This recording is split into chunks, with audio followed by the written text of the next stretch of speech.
है। जी। मौलाना साहब के साथ ये जो इल्हाक चल रहा है तहरीक इंसाफ का, इसके ऊपर मैं भी ज़ाती तौर पे काफ़ी अचंभे का शिकार था कि ज़ाहिर है इनकी आइडियोलॉजिकल वो मैचिंग भी नहीं है।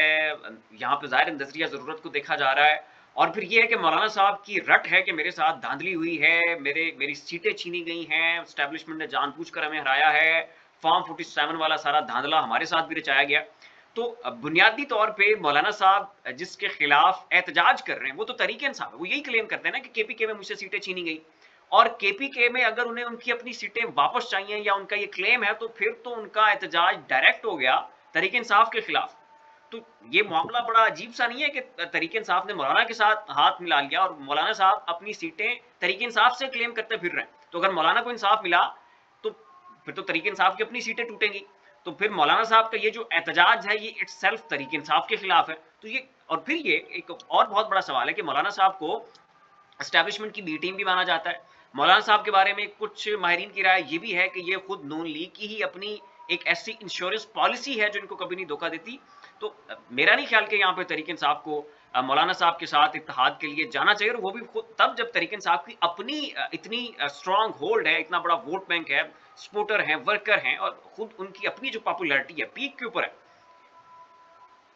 आप बिल्कुल सही कह रहे हैं और ये इल्हाक होना किसी तौर पे मेरे ख्याल से पीटीआई के लिए तो ये यूं समझ लें कि जहर होगा। उसकी वजह ये है कि एक मुद्दत तक आपने जेयूआई के बारे में जो इंकशाफात आपने लस्सी से लेकर आपने बातें शुरू की और कश्मीर कमेटी में इन्होंने क्या किया, इन्होंने ये किया वो किया और ये दहशतगर्दों को ये सपोर्ट करते हैं फलाने फलाने जो भी आपने आज तक नैरेटिव अपने बिल्ड किया है। अगर आप उन्हीं मौलाना के साथ मिलकर नजरिया जरूरियत को जिंदा करने के लिए आप उनको लेकर इस्लामाबाद की तरफ मार्च करने लग जाते हैं, चले यहाँ पर 4 आपको पड़ेंगी, 2 वो भी खा लेंगे, लेकिन उससे होगा क्या? उससे होगा ये कि एक तो नेक्स्ट टाइम आपकी बात को डिलीट नहीं कोई नहीं करेगा कि जनाब मौलाना साहब गलत हैं। दूसरी बात ये कि मरी हुई जेयूआई को आप जिंदा कर देंगे।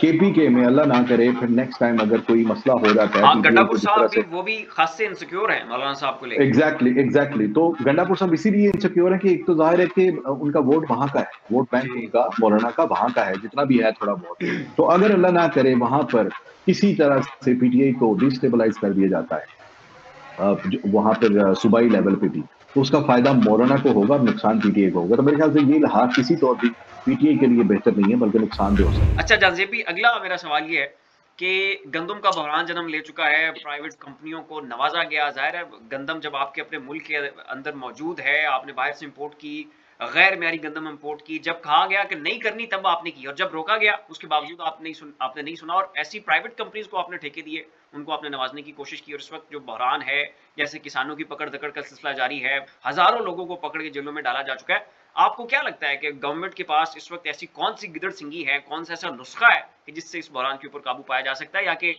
ये डंडा ही चलेगा? सर देसी घी से ना मैं बात जरा थोड़ी सी इस तरह से शुरू करूंगा। देसी घी से ना हम लोग जब डालडा पे आए ना तो हमने ये मारा ही था किसानों को। क्यों? हमें देसी घी नजर आ गया था और हमने कहा था कि नहीं चाहिए तेरा घी उठा के ले जा। क्या हुआ? पैदावार खत्म हो गई, लोग देसी घी के बजाय वलैती पे आ गए। फिर आहिस्ता आहिस्ता आप अब वलैती में देखें तो 2000 किस्मों के ऑयल हैं, कुकिंग ऑयल है, फिर घी है। इसी तरह से ना गंदम की बात हो रही है तो हिंग लगे ना फटकड़ी, एक मिसाल बनी नहीं आपकी। ये किसान ही होता है जो जोर लगाता है और कौम होती है जो इंतजार करती है कि गंदम सस्ती मिलेगी तो इंशाल्लाह हम पड़ोले भर लेंगे, हम ये करेंगे वो करेंगे। सर इनका प्रॉब्लम ये है कि इन्होंने हमेशा कोशिश की है कि बाहर से सामान मंगाओ, उसमें पैसा कमाओ, फिर इधर दो, इसमें पैसा कमाओ, पैसा इकट्ठा होना चाहिए। इसमें ये इनका कोई किरदार नहीं है कि किसानों को डेवलप करें या हम एग्रीकल्चर को अपने को फरोग दें। इनको बैठे बिठाए मशवरा दिया किसी ने कि जनाब यूक्रेन से मंगवा लें, रशिया से मंगवा लें। अब गंदम यार, मतलब दूध पैदा करने में पाकिस्तान 5वें 6 नंबर पर दुनिया भर में। दूध की पैदावार और जमीन जो अल्लाह पाक ने पाकिस्तान को दी है, खत्ते में शायद ही किसी के पास हो इतनी गंदम पाकिस्तान पैदा कर सकता है और करके बैठे हुए हैं। बेड़ा गर्क हो गया किसी का कि किसी ने ऑफ ऐसे ही है, सीजन में, इतनी ठीक है, वो रैकॉर्ड पैसे जो है वो, पैदावार हाँ, हुई है जी। आप अंदाजा करें कि 6 माह लगा के किसान गंदम जो है वो बो कर वो लाकर सड़क पर रख के बैठा हुआ है, वो कहता है गंदम खरीद लो। और जवाब पता है क्या आ रहा है?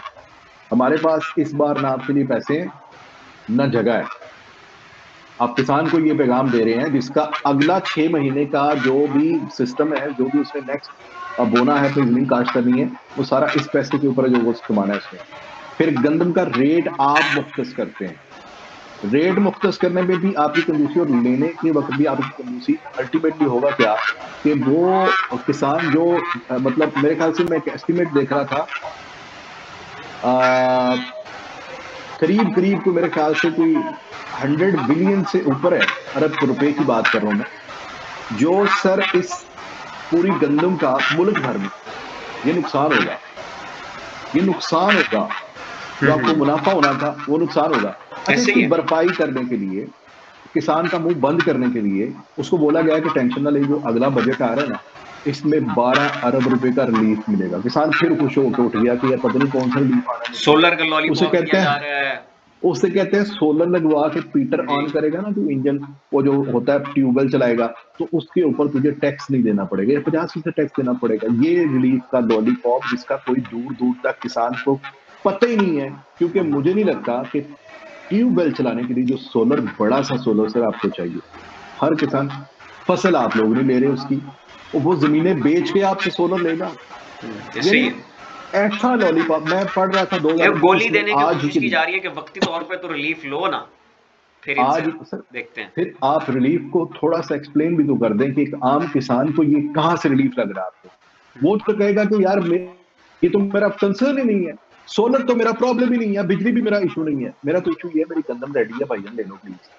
ऐसे ही। मसला उसका ये फंसा हुआ है, आप उसे कह रहे हैं हम तुम्हें सस्ता सोलर देंगे या हम टैक्स माफ कर देंगे उसके ऊपर, वो सारी जमीन बेच के आपके लिए वो सोलर ले, और बाद में आप उसको बोलो कि भाई अब इसके ऊपर तुमने टैक्स देना है पर मंथ। ये करने जा रहे हो आप किसान के साथ। तो किसान अब हमारी भी कुछ किसानों से बातें की, उन्होंने कहा कि यार सरकार तो कारोबार बदलने की सोच रही है, कोई नहीं करना भाई, अपने लिए बोएंगे, अपने लिए काश करेंगे, अपना खानदान बहन भाई सब इनमें बांटेंगे, खली बली नहीं बेचनी, जाओ जाके मर्जी खाओ। हाँ जी, इसी तरह का किसान रिएक्शन का जो ये है वो सोशल रिएक्शन मीडिया आ पे रहा है देखने को सर, मिल रहा ये खतरनाक रिएक्शन है। आप जी। गंदम इंपोर्ट करने लग जाओगे, डॉलर आपके पास नहीं है, क्या करेंगे? वही ऐसे ही है। हिसाब होगा जो आपका प्याज में हुआ और अक्सर होता है, टमाटर में वही भी होगा ये जो हुआ आपका आपके साथ। टमाटर पे होता है। जी। बिल्कुल यही फिर आपका गंदम पे भी होगा, और ये वो मुल्क कह रहा है कि जो पैदावार में एक्सपोर्ट करने लायक है सर।